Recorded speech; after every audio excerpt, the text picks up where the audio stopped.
I didn't realize when I started learning archery for this project that I'd already begun another learning adventure with horseback riding. They've turned out to be very different experiences. I've been a part of the equestrian community for about 7 years because my 12-year-old daughter rides dressage and jumping. Being around for so long, I've learned quite a bit of the language and the unwritten rules for being around horses so that I've been accepted into the community at the stables.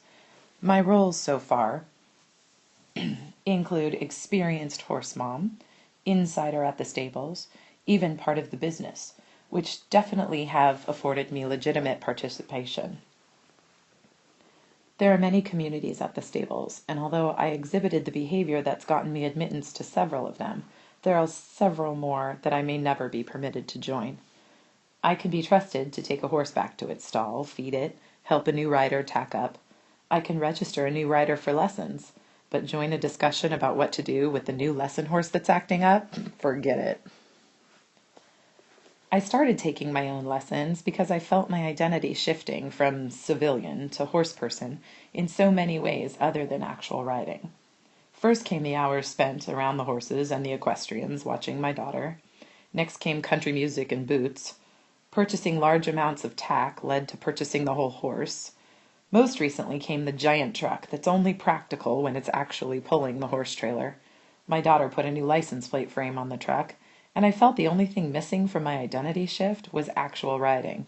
As I began lessons this year, instead of sitting on the sidelines, I actually reaffirmed my position outside the community of real riders by my novice skills. I stink. The method used at our stable for teaching riding is purely situative. The instructors put you on the horse every week and ask you to feel your way through the motions. We are expected to play around with different leg muscles and see what the horse does. We hope the horse does what the instructor is asking us to make it do.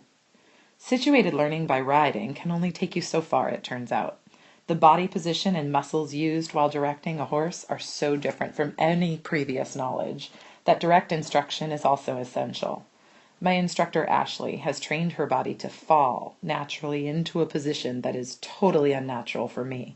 When I get on, she has to train my seat, literally move my body into a position I have to forcefully hold until my body starts to remember it.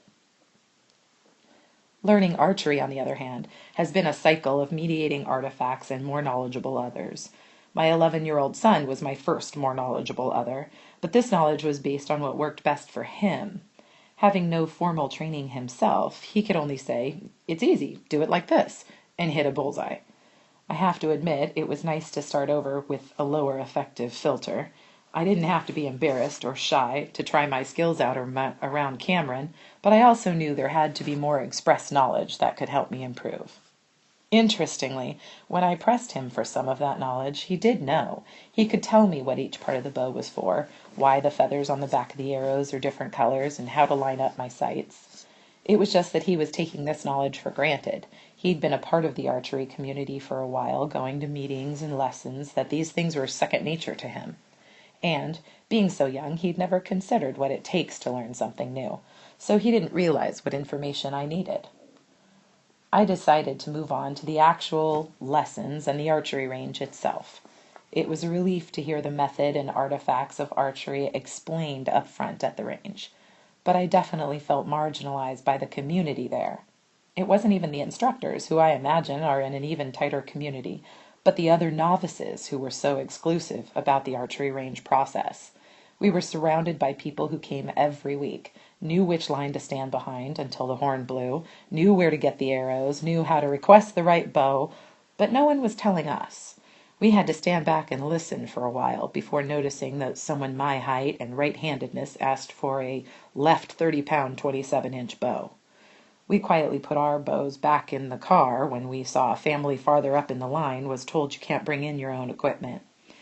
It took a few weeks of forcing our way into the legitimate peripheral participation to feel comfortable in this new community of practice. But I did get my new, more knowledgeable other in the form of actual instructors, and they were excellent at lowering their expectations to fit my zone of proximal development.